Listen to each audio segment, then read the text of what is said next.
Well, thank you very much. This has been an honor. It was a fairly long trip, but worth it. Tremendous things have been accomplished, as you probably noticed. Listened to a lot of wonderful speeches from the heads of a lot of wonderful countries. But I want to thank you for joining us at the conclusion of a highly productive NATO summit in the Netherlands. I want to thank them for the royal treatment they've given us. Couldn't have been nicer. And it's a beautiful country, really a beautiful country. Coming in, I saw the most beautiful trees. In fact, I want to bring some back with me. I want to also thank, I had breakfast this morning with the King and Queen, and they're incredible people. I said, you're central casting. Beautiful people, great people, big, beautiful heart. And I enjoyed that. And also NATO Secretary General Mark Rutte, who's been terrific. He's been a friend of mine. Used to be right here running this wonderful country. Now he's the NATO Secretary General. He's doing a fantastic job. And the Prime Minister, we appreciate everything you've done. And as you know, last weekend, the United States successfully carried out a massive precision strike on Iran's nuclear enrichment facilities, and it was very, very successful. It was called obliteration. No other military on earth could have done it, and now this incredible exercise of American strength has paved the way for peace with a historic ceasefire agreement late Monday, and we call it the 12-day war. Spoke to a few people. I guess that just sounded like the right name. It was a 12-day war. And we think it's over. I don't think they're going to be going back at each other. I don't think so. Not only have we dealt decisively with the critical threat of Iran's nuclear program, which was what I wanted. I said, Iran cannot have a nuclear weapon. I've said that for 15 years, long before I decided to do the political thing.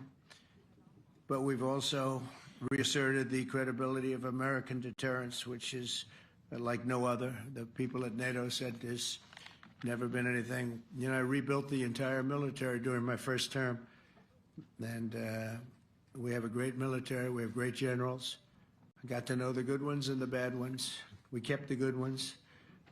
Over the past 2 days, I was honored to participate in the NATO leaders meeting and also had extremely good individual discussions with the King and the Queen, Secretary General Rutte, and the Prime Minister. Great discussions. Very knowledgeable people. Major focus of our conversations at the summit was the need for other NATO members to take up the burden of the defense of Europe, and that included the financial burden. As you know, it was 2%, and we got it up to 5%. And they said, a couple of them came up to me. One in particular said, sir, we've been trying to get it up to 3% for 20 years, and we haven't been able, and you got it up to 5%. So they're going to be, most of them, I guess almost all of them, are going to be contributing now 5%, a number that people are surprised at, but you need it today. The United States accounts for 2/3 of all NATO defense spending. And since I began pushing for additional commitments in 2017, believe it or not, our allies have increased spending by $700 billion. I said to people, you don't have any money, and a lot of them weren't paying. And so I started the process, and I picked it up as soon as I got back, which is 6 months ago. And following my election last November, almost all have accelerated plans to reach the 2%, 3%, 4%, and then ultimately, very quickly, 5%. And all of this is going to be done very quickly, almost immediately. You probably know this as well as I do. I'm sure they've been talking about it. It's really been a big focus.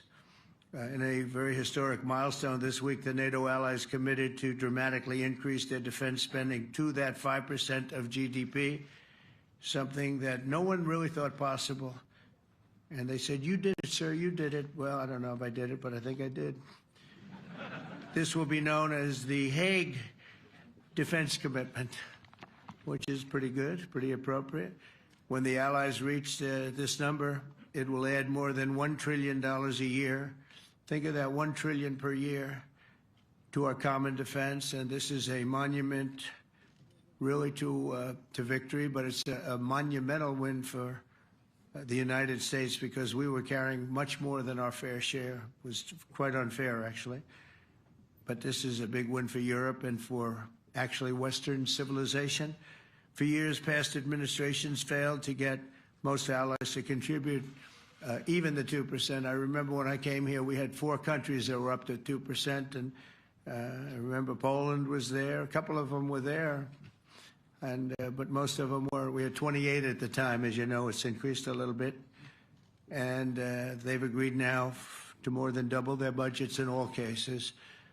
And Europe stepping up to take more responsibility for its security will help prevent future disasters like the horrible situation with Russia and Ukraine, and hopefully we're going to get that solved.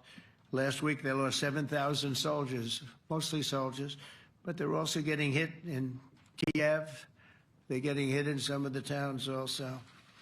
And that means life. Life is disappearing also in the cities and towns. Should have never happened, would have never happened if I was president. I said it 1,000 times, and it never did happen. It's never even thought about. But it's vital that this additional money be spent on very serious military hardware, not bureaucracy, and hopefully that hardware is going to be made in America, because we have the best hardware in the world. You saw that, where 14 missiles were shot at us the other day. And they were very nice. They gave us warning. They said, we're going to shoot them. Is 1 o'clock okay? They said, it's fine. And everybody was emptied off the base, so they couldn't get hurt except for the gunners. They call them the gunners. And out of 14 high-end missiles that were shot at the base in Qatar, all 14, as you know, were shot down by our equipment. Amazing stuff. Amazing that they can do. It's like shooting a bullet with a bullet. It's the same thing if you think about it. 14 out of 14, and they weren't even that surprised. I said, do you do that well often? They say, we pretty much do, sir. The Ukraine crisis has also highlighted the urgency of rebuilding our defense industrial base, both in the United States and among the allied nations. We cannot afford to be dependent on foreign adversaries for critical minerals. And as you know, we made a deal with Ukraine to take a vast amount of the land they have for minerals. We need it. And once again, I want to thank all of the people in the Netherlands, incredible people. It's a great place. And all of the NATO allies for the tremendous summit that we just had. A letter just came in, and a statement came in from the Atomic Energy Commission of Israel. And I just wanted, this is an official letter, and they're very serious people, as you know. The devastating U.S. strike on Fordo destroyed the site's critical infrastructure and rendered the enrichment facility totally inoperable. It was devastated. We assess that the American strikes on Iran's nuclear facilities has set back Iran's ability to develop nuclear weapons for many years to come. This achievement can continue indefinitely if Iran does not get access to nuclear material, which it won't. It's so sad that that whole thing had to go. But I just want to thank our pilots. You know, they were maligned and treated very bad, demeaned by fake news CNN, which is back there, believe it or not, wasting time, wasting it. Nobody's watching them, so they're just wasting a lot of time, wasting my time. And the New York Times, they put out a story that, well, maybe they were hit, but it wasn't bad. Well, it was so bad that they ended the war. It ended the war. Somebody said in a certain way, you know, that it was so devastating, actually. If you look at Hiroshima, if you look at Nagasaki, you know, that ended a war too. This ended a war in a different way, but it was so devastating. Also, they have, out of Dubai, just came that Iran's foreign ministry spokesman, this is Iran's foreign ministry, says its nuclear installations were very badly damaged by the American strike. So what bothered me about these reports were fake reports put out by the New York Times, failing, I call it the failing New York Times because it's doing terribly. Without me, it would be doing no business at all. But, and by fake news, CNN and MSDNC, all of these terrible people, you know, they have no credibility. You know, when I started, they were at 94% credibility, the media. Now it's at 16%. And I'm very proud of it because I've exposed it for what it is. But when I saw them starting to question the caliber of the attack, was it bad?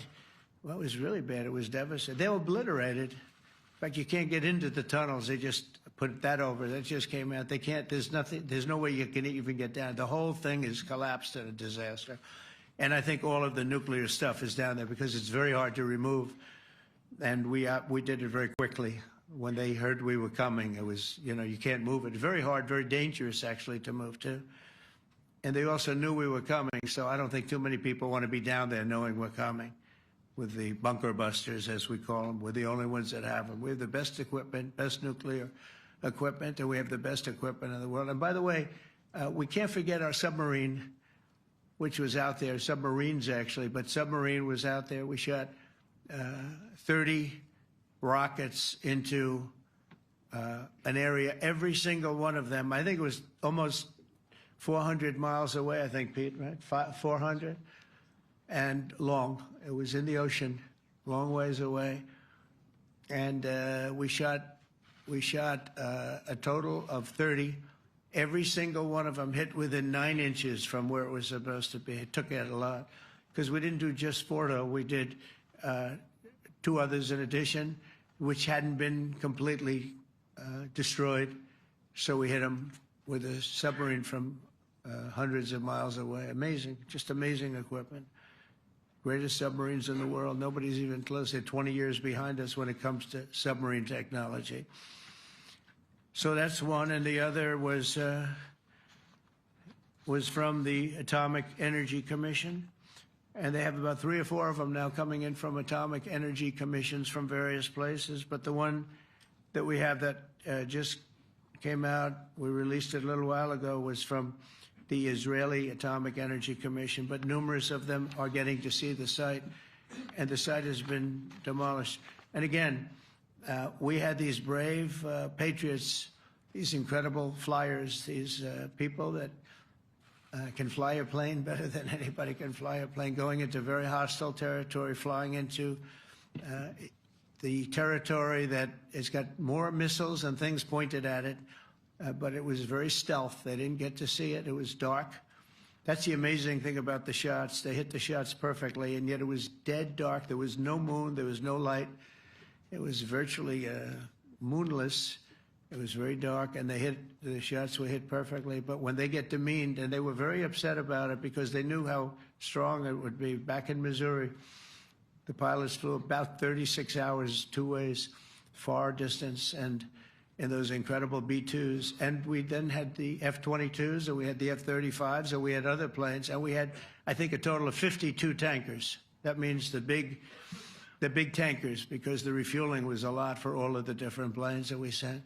Incredible operation, and I have to say, General Raisin Kane was incredible. That's why he beat ISIS, and we beat ISIS in a matter of weeks. I was told it would take 4 to 5 years. We did it in a few weeks. And he was great. That's why he's the head of the Joint Chiefs of Staff right now, because I had a very good experience with him. He knocked out ISIS in a period of literally a few weeks. Amazing. And it was supposed to take a few years, 5 years to be exact. So we had a great victory there, and we then came here, and I think we had a great victory here. But this is an ongoing project. This is the safety of Europe, the safety of the world. And they've raised it from 2% to 5%, something which nobody, and you're talking about over $1 trillion a year. So we're talking about a lot of money from coming in from countries that were not paying nearly enough to be effective. So I have, as you know, Marco Rubio with me, and Pete Hegseth, Secretary of State and Secretary of War. Should we say Secretary? You know, it used to be called Secretary of War. Maybe for a couple of weeks we'll call it that, because we feel like warriors. Used to be called Secretary of War. In fact, if you look at the old building next to the White House, you can see where it used to be Secretary of War. Then we became politically correct, and they called it Secretary of Defense. I don't know, maybe we'll have to start thinking about changing it, but we feel that way. Do we have any questions, please? Wow. That's a lot of questions. Who's a nice person? Oh, you're not a nice person, but I'll let you ask one. Go ahead. What's he going to ask? He is not nice at all. I know him well. Thank you, Mr. President. Yeah. Thank you for taking the time before flying home. You just said you believe the conflict between Israel and Iran is over. What makes you so confident it is?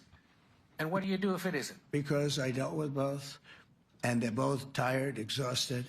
They fought very, very hard and very viciously, very violently, and they were both satisfied to go home and get out. And can it start again? I guess someday it can. It could maybe start soon. I think a big telltale sign was when, as you know, Iran somewhat, by not much, violated the ceasefire, and Israel had the planes going out that morning, and there were a lot of them, 52 of them. And I said, you got to get them back. And they brought them back. They didn't do anything. They brought them back. It was very good. I thought it was amazing, actually. They have fought a hell of a war. They fought very hard.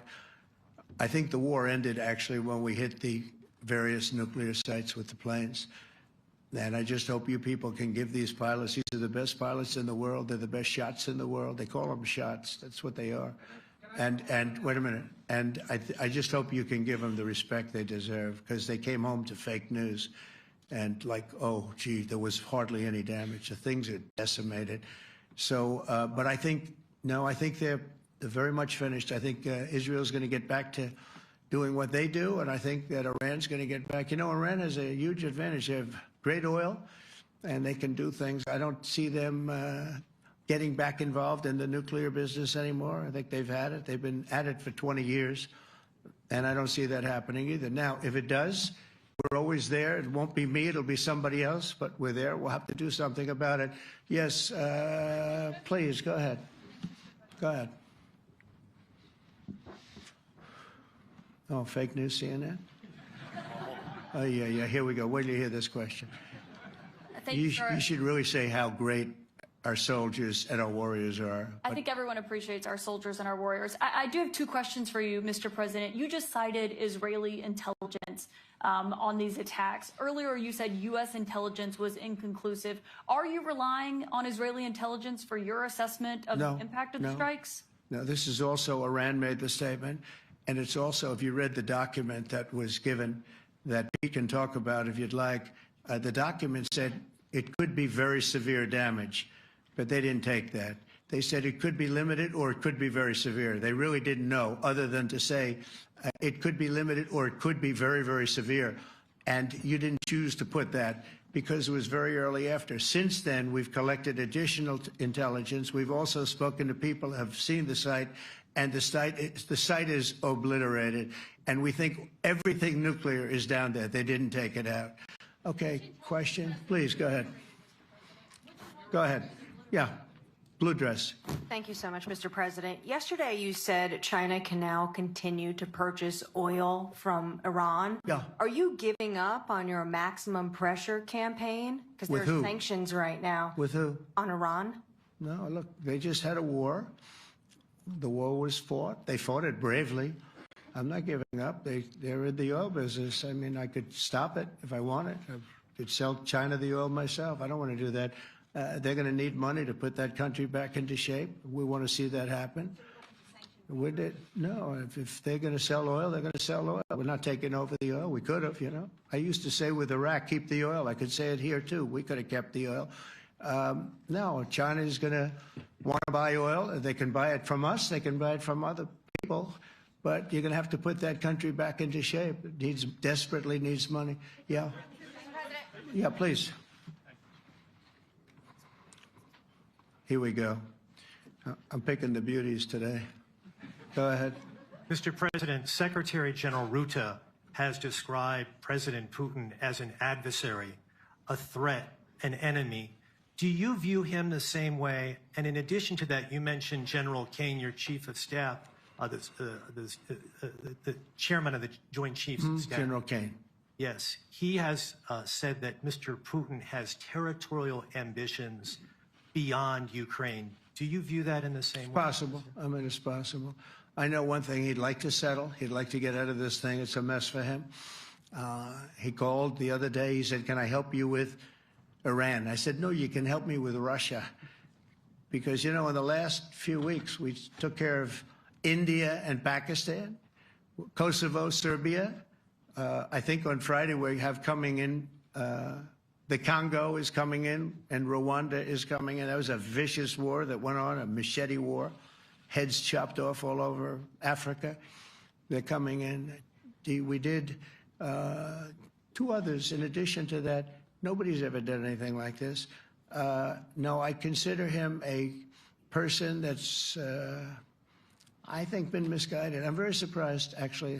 I thought we would have had that settled easy. I've settled 4 of them in the meantime. But he did call up, and he said, you know, he's close to Iran. He'd like to help us get a settlement. I said, no, you help me get a settlement with you, with Russia. And I think we're going to be doing that, too. Yeah, please. Go ahead, please. Thank you, Mr. President. You've made clear your position on what impact the strikes had. I wanted to ask you what is next with Iran. For instance, is there any indication from U.S. intelligence that Iran was able to move any material? No, just the opposite. We think we hit them so hard and so fast they didn't get to move. And if you knew about that material, it's very hard and very dangerous to move. It's called, in many people, they call it dust, but it's very, very heavy. It's very, very hard to move. And they were way down. You know, they're 30 stories down. They're literally 30, 35 stories down underground. You think you got it all? Oh, yeah, we think we got it. We think it's covered with granite, concrete, and steel. Can I ask you, are you interested in restarting negotiations with Iran? And if so, have they received? So our people, Marco could answer this, but our people are not, I'm not. The way I look at it, they fought, the war's done, and, you know, I could get a statement that they're not going to go nuclear. We're probably going to ask for that, but they're not going to be doing it. But they're not going to be doing it anyway. They've had it. They've had it. Now, maybe someday in the future we'll want that. But I've asked Marco, do you want to draw, I just asked him the question as we were walking on the stage, do you want to draw up a little agreement for them to sign? Because I think we can get them to sign it. I don't think it's necessary. Marco, do you want to talk about that, please? Well, Mr. President, I think President Trump has shown a willingness to meet and talk to anybody in the world who's interested in peace. I don't know of any president that's been as willing as he has to meet with anyone and talk about peace. We'd love to have peaceful relations with any country in the world. And so obviously that'll depend on Iran's willingness not just to engage in peace, but to negotiate directly with the United States, not through some third country or fourth country process. But I know of no president, probably in our modern history, that's sought peace more than President Trump has. Sounds like the door is open, but you're in no rush. Is that right? Sounds like the door is open. But I'll tell you what, look, we're going to talk to them next week with Iran. We may sign an agreement. I don't know. To me, I don't think it's that necessary. I mean, they had a war, they fought. Now they're going back to their world. I don't care if I have an agreement or not. The only thing we'd be asking for is what we were asking for before about we want no nuclear, but we destroyed the nuclear. In other words, that's destroyed. I said Iran will not have nuclear. Well, we blew it up. It's blown up to kingdom come. And so I don't feel very strongly about it. If we got a document, it wouldn't be bad. We're going to meet with them, actually. We're going to meet with them. Yeah. Yeah, go ahead, please. Yes. Mr. President, Netherlands TV, thank you for visiting our country. Good. As I understood, Thank you. I, of course, would like to know how you slept last night at the House of the King. Oh, I slept beautifully.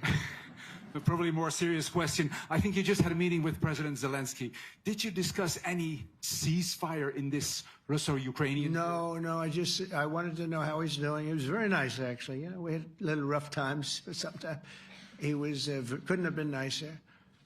I think he'd like to see an end to this. I do. I think what I took from the meeting couldn't have been nicer, actually. But I took from the meeting that he'd like to see it end. I think it's a great time to end it. I'm going to speak to Vladimir Putin and see if we can get it ended.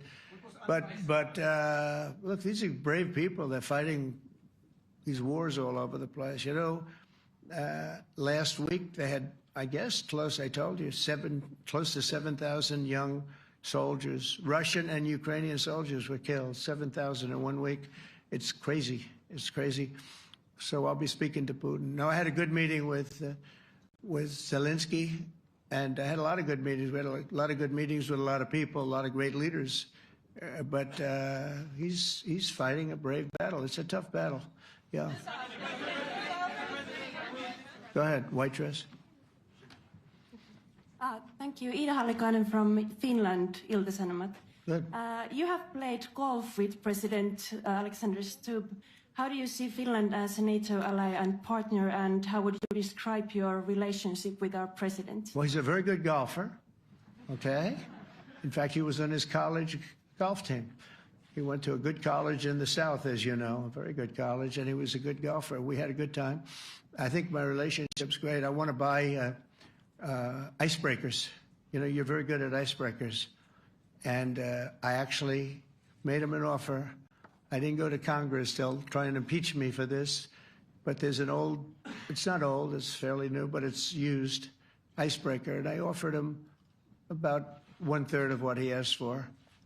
But we're negotiating. We need icebreakers in the U.S. And if we can get some inexpensively, I'd like to do that. Actually, they'll fix it up, make it good. Also, we may buy some icebreakers. You know, you're the king of icebreakers, that particular country. They make them good. They make them really good, and they know what they're doing. And so we're negotiating with them for about 15 different icebreakers, but one of them is available now. It's old, and it's, old. It's like 5-6 years old. Now we're trying to buy it. I'm trying to make a good deal. That's all I do my whole life. My whole life, that's all I do is make deals. Yeah, please. Go ahead.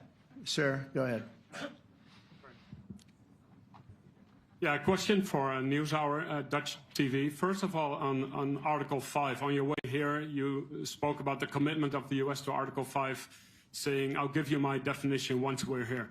Yeah. What is your definition, and may the U.S. commitment to Article 5 change in case some of the NATO members do not reach the threshold that was discussed today? My second question is following up on a colleague on Iran. What intel reports do say that everything over there was obliterated? Yeah, well, there are numerous of those reports, and they're coming out fast and furious. But the most respected ones we've already seen. And I will say that on a very confidential basis, they're looking at the reports, like numerous reports, and including people going to the site and checking the site. And they're going to be having, I guess you're going to be having over the next couple of days a full, you're going to encapsulate it. But no, the site was obliterated, just like I said it was, and just like the pilots should be given credit for. As far as Article 5, look, when I came here because it was something I'm supposed to be doing, but I left here a little bit differently. I said, I watched the heads of these countries get up, and the love and the passion that they showed for their country was unbelievable. I've never seen quite anything like it. They want to protect their country, and they need the United States. And without the United States, it's not going to be the same. And you can ask Mark, or you can ask any of the people that were there. It was really moving to see it. They love their country. They were so respectful of me because I'm the head of the United States. And I made, the King of Saudi Arabia, when I was in the Middle East, so I was in Qatar for a different reason, not a reason to get shot at. We were in there for economic development reasons, Qatar, UAE, and Saudi Arabia. All three leaders of those countries, and we took back $5.1 trillion into the United States. All three leaders said, you're presiding over the hottest country in the world. The United States right now is the hottest country. Everybody wants to be there. Everybody wants a piece of it. He said, a year ago, your country was dead. You had a deadhead running it. You had a country that was dead, and it was dead. You had people pouring through the borders. You had inflation. You had everything. He said, you've made it in 5 months at that time. You've made it the hottest country. This is the hottest country in the world. The United States right now is the hottest country in the world. And when I was around that table, it was a nice group of people, many of whom I knew from previous. When I saw the passion they had for the country, almost everyone, and you probably have the tapes, it was very public, but almost every one of them said, thank God for the United States. Without the United States, they couldn't really have NATO. It wouldn't work. It wouldn't work. It will in the future because now they're paying much more money. But it wouldn't work. It was great. And I left here differently. I left here saying that these people really love their countries. It's not a ripoff. And we're here to help them protect their country.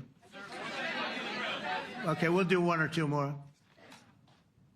Thank you, Mr. President. Yeah. A question on Spain. Are you satisfied with today's... Oh, I think Spain's terrible what they've done. No, I do. They're the only country that won't pay the full up. They want to stay at 2%. I think it's terrible. And, you know, they're doing very well. The economy is very well. And that economy could be blown right out of the water with something bad happening. You know, Spain is the only country that... Are you from Spain? Yeah. Good, congratulations. You're the only country that is not paying. I don't know what the problem is. I think it's too bad. So we'll make it up. You know what we're going to do? We're negotiating with Spain on a trade deal. We're going to make them pay twice as much. And I'm actually serious about that. We're going to make Spain... I like Spain. I have so many people from Spain that it's a great place and they're great people. But Spain is the only country out of all of the countries that refuses to pay. And, you know, so they want a little bit of a free ride. But they'll have to pay it back to us on trade because I'm not going to let that happen. It's unfair. It's unfair to NATO. All right, sir, please. Go ahead, right in the back. Yeah, you, tall one. The tall man. Mr. President, Johannes Petra from Austrian National Television. How are you? You once said that you would end the Ukraine war in 24 hours. You later said you said that sarcastically. Well, of course it was sarcastic. But you've now been in office for 5 months and 5 days. Why have you not been able to end the Ukraine war? Because it's more difficult than people would have any idea. Vladimir Putin has been more difficult. Frankly, I had some problems with Zelensky. You may have read about him. And it's been more difficult than other wars. I mean, look, we just ended a war in 12 days that was simmering for 30 years, frankly. We ended Rwanda and the Congo. It's coming to sign the documents. We've already signed basic documents, but they're coming, I think, to the White House on Friday. We ended Serbia was going to go at it. But maybe the most important of all, India and Pakistan. And that wasn't whether or not they may someday have nukes like we're talking about in the Middle East, like we're talking about with Israel and Iran. This is they have nuclear weapons. I ended that with a series of phone calls on trade. I said, look, if you're going to go fighting each other, it was getting very bad. You know how bad that last attack was. It was really bad. If you're going to go fighting each other, we're not doing any trade deal. No, no, no, you have to do a trade deal. I said, we're not doing any trade deal. And in fact, I had the general, who was very impressive. The general from Pakistan was in my office last week. You know, Prime Minister Modi is a great friend of mine. He's a great gentleman. He's a great man. And I got them to reason. I said, we're not doing a trade deal if you're going to fight. And if you're going to fight each other, we're not doing a trade deal. And you know what? They said, no, I want to do the trade deal. We stopped the nuclear war. Go ahead. Go ahead, Jeff. Here's another beauty, Jeff. He's a beauty, all right. Go ahead. Mr. President, a follow-up on Ukraine. Will the United States contribute any more money to Ukraine's defense this year, to the $5 billion that allies are giving? And one question, you had another meeting with the Dutch opposition leader, Mr. Wilders. Can you tell us about that meeting? And are you upset about his anti-Muslim stance? I'm not upset about it. It's just his view. He's unhappy with the way things are going in this country and various countries. He was an opposition leader. And I was asked to meet with the opposition leader by the people that are running. I think they have some deal where if you have a meeting, you're supposed to meet with an opposition leader. I said, that's strange. We don't do that. But I met with I didn't know him. He seemed like a very nice guy, but he's in opposition to the current people, and that was set up by the current people. So I assume when I met with the Prime Minister, you're supposed to meet with the opposition. We'll have to try that sometime in our country. Let's not do it. But I thought he was very good. As far as money going, we'll see what happens. There's a lot of spirit. Look, Vladimir Putin really has to end that war.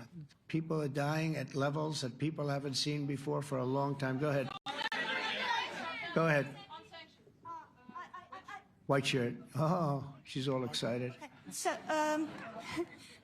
BBC News Ukrainian. Where are you from?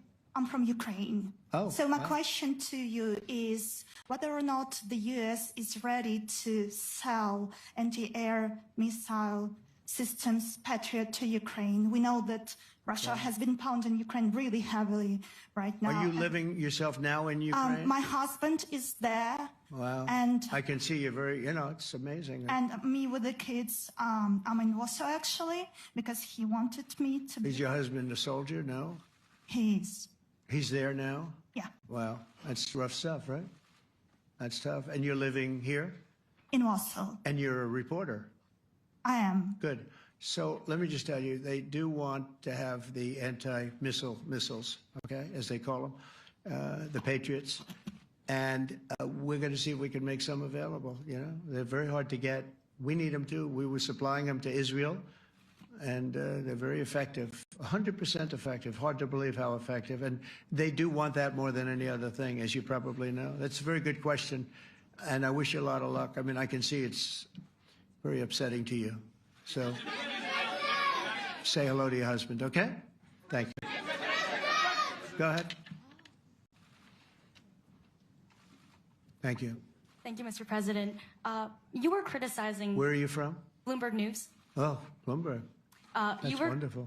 You were criticizing the Federal Reserve Chair before coming to this summit. Yeah, I think he's terrible. I was wondering if you've begun interviewing different candidates for the Fed pick. Yeah, I know within 3 or 4 people who are going to pick. I mean, he goes up pretty soon, fortunately, because I think he's terrible. We have no inflation. We have a tremendous economy. Hundreds of billions of dollars of tariff money is pouring in. Factories are being built because they don't want to pay the tariffs, so they're building them all over the country. I think we're close to $15 trillion. I told you $5.1 trillion from the Middle East alone, but of investment money coming in. There's never been anything like that in the history of our country. But we have no inflation. And we have borrowing because Biden, stupidly, they did short-term debt. So we have borrowing coming up. And, we'll go 10 years, maybe longer, maybe shorter, but we'll go a long period of time when we do the debt. And because of him, because of this guy, we will have to pay for years. We'll be paying for him. And I said to him, listen, there's no inflation. He says, but maybe there'll be some. That's true. I said, if there is some, what you do is raise the rate. I'm okay with that. You raise the rate in 2 years from now or a year from now. But because the rate's high, we have to pay more for debt. It's pretty equal. In other words, if it's 4%, it's 4%. If you drop it a point, you'll pay 3%. So it's fairly equal, not necessarily, but fairly equal. So we're going to end up paying maybe 2 points or 3 points more. 3 points would be about $900 billion a year because of this very average mentally person. He's an average mentally person. I'd say low in terms of what he does, low. Low IQ for what he does, okay? Wait, so instead of paying $900 billion, we don't want to pay 900 just because he doesn't want to lower the rate. I said, if there's inflation in 2 years or 3 years or 1 year from now, you raise the rate and you take care of the inflation, among other things. But he's probably a very political guy, I guess. I don't know. I think he's a very stupid person, actually. All right, one more. Let's go. How about you? Go ahead. She looks so happy and everything. Thank you. So I picked her. I'm from Spain, too. I'm Ana Buch from La Vanguardia. I wanted to know if... You're where from? Spain, too. I wanted to know if you want to... That's the Spain corner right there. Shouldn't have said that. That's okay. I do like Spain, by the way. I think it's unfair that they're not paying, but go ahead. Are you going to negotiate directly with Spain about... I'm going to negotiate directly with Spain. I'm going to do it myself. They're going to pay. They'll pay more money this way. You should tell them to go back and pay. You're a reporter? You tell them to go back. They ought to join all of those countries that are paying 5%. Spain's going to be just about the only one that's not. They were the most hostile toward doing it. It just doesn't make sense to me. Okay. All right, Kelly, go ahead. Here we go. Here's another one. Hello, sir. Thank you We got them all today. Okay. So, Mr. President, you talked about expecting some on-the-ground assessments at Fordo and other sites. Now here, is that Israeli and U.S.? It's been obliterated, Kelly. It's been What is your message then, sir, to the intelligence community when they present reports? You're not disputing the DIA report. You're just... They presented a report that wasn't finished. We're talking about something that took place 3 days ago. I understand that's... The report was done 2 days ago. Wait a minute. Yes. They didn't see it. All they can do is take a guess. Now, if you take a look at the pictures, if you take a look how it's all blackened, you know the fire and brimstone is all underground because it's granite and it's all underground. You don't show it. But even there, with all of that being said, the whole area for 75 yards around the hole where it hit is black with fire. The group that's run by this gentleman, in fact, you may want to talk about it for a second because we're going to issue a report. And I think it's not even a very exciting report at this point. It's been obliterated, totally obliterated. And they did a report, but it was like, if you look at the dates, it's just a few days after it happened. Sir. So they didn't see it. They said it may be very severe. Understood. Do you have a message for the intelligence community, though, in terms of unvarnished information getting to you, that it's not... I don't really have a message. I would say issue the report when you know what happened. I wouldn't say that it could be severe or maybe not. They use the word severe. It could be severe or maybe it's not. So people like you picked up and said, oh, it's not severe. No, the report was not a complete report. Yeah, the message was probably wait till you know the answer before you... And sir, did you not have a public component to your Zelensky meeting for a tactical reason with President Putin? Let him answer this one. Hello, Mr. Secretary. Yeah. There's a reason the president calls out fake news for what it is. These pilots, these refuelers, these fighters, these air defenders, the skill and the courage it took to go into enemy territory flying 36 hours on behalf of the American people and the world to take out a nuclear program is beyond what anyone in this audience can fathom. And then the instinct of CNN, the instinct of the New York Times is to try to find a way to spin it for their own political reasons to try to hurt President Trump or our country. They don't care what the troops think. They don't care what the world thinks. They want to spin it to try to make him look bad based on a leak. Of course, we've all seen plenty of leakers. And what do leakers do? They have agendas. And what do? Do they share the whole information or just the part that they want to introduce? And when they introduce that preliminary report that's deemed to be a low assessment, you know what a low assessment means? Low confidence in the data in that report. And why is there low confidence? Because all of the evidence of what was just bombed by 12 30,000-pound bombs is buried under a mountain, devastated and obliterated. So if you want to make an assessment of what happened at Fordo, you better get a big shovel and go really deep, because Iran's nuclear program is obliterated. And somebody somewhere is trying to leak something to say, oh, with low confidence, we think maybe it's moderate. Those that dropped the bombs precisely in the right place know exactly what happened when that exploded. And you know who else knows? Iran. That's why they came to the table right away, because their nuclear capabilities have been set back beyond what they thought were possible because of the courage of a commander-in-chief who led our troops, despite what the fake news wants to say. But you're not disputing the report said what it said, even though it was initial. The report said what it said, and it was fine. It was severe, they think, but they had no idea. They shouldn't have issued a report until they did. But we've gotten the information. I think Pete said it better than you can say it. And, you know, you should be proud, you, especially you, should be proud of those pilots, and you shouldn't be trying to demean them. No, those pilots flew at great risk, a big chance that they'd never come back home and see their husbands or their wives. Let me just tell you, you and NBC, fake news, which is one of the worst, and CNN, New York Times, are all bad. They're sick. There's something wrong with them. But you know what? You should be praising those people instead of trying to find some. By getting me, by trying to go and get me, you're hurting those people. They were devastated. You know, I got a call from Missouri, great state, that I won 3 times by a lot. And I got a call that the pilots and the people on the plane were devastated because they were trying to minimize the attack. And they all said it was hit. But we don't think it was really maybe hit that badly.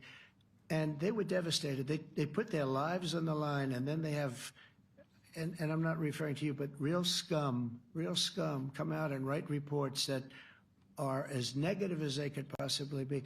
It should be the opposite. You should make them heroes and heroines. You should make them really people that they were so devastated when they heard this news. And you know what they said? One of them, I spoke to one of them, said, "Sir, we hit the site. It was perfect. It was dead on." Because they don't understand fake news, because they have a normal life, except they have to fly very big, very fast planes. But it's a shame. You should be making them heroes. All right, in the back. Go ahead, back, white, yeah. White jacket, yeah. Go ahead, give me my mic. Hello. Deborah Haynes from Sky News. Good. Mark Rutte, the NATO chief, who is your friend, he called you daddy earlier. Do you regard your NATO allies as kind of children? No, he likes me. I think he likes me. If he doesn't, I'll let you know. I'll come back and I'll hit him hard, okay? No? He did it very affectionate. Daddy, you're my daddy. Do you regard your NATO allies, though, as kind of like children, and they're obviously listening to you and they're spending more, and you're obviously appreciative of that, but do you hope that actually they're going to be able to defend themselves, defend Europe on their own? I think they need help a little bit at the beginning, and I think they'll be able to, and I think they're going to remember this day. And this was a big day for NATO. You know, this was a very big day. They took it. One of the gentlemen said, "You know what? We've been trying to raise money raise the rate for 30 years," he said, 20 years, from almost the beginning. And he's been there for a long time. He said, "Until you came along, it never happened. What you did is amazing." It's been sort of an amazing day for a lot of reasons, but also for that. Yeah, go ahead. Do you think they can do it without you, though, in the future? Can they do it without Well, ask Mark. States? I mean, you have to ask Mark, okay? So we're heading back. We're heading back. I want to thank these two gentlemen behind me. They're incredible people, both of them. They've done a fantastic job. And Susie's in the front, and she's done great. And Monica, thank you very much. It was quite an exciting time. And we're going to be heading back. We'll be back soon, and we'll see you in Washington, D.C. Remember this, we have the hottest country anywhere in the world. Thank you very much, everybody. Thank you.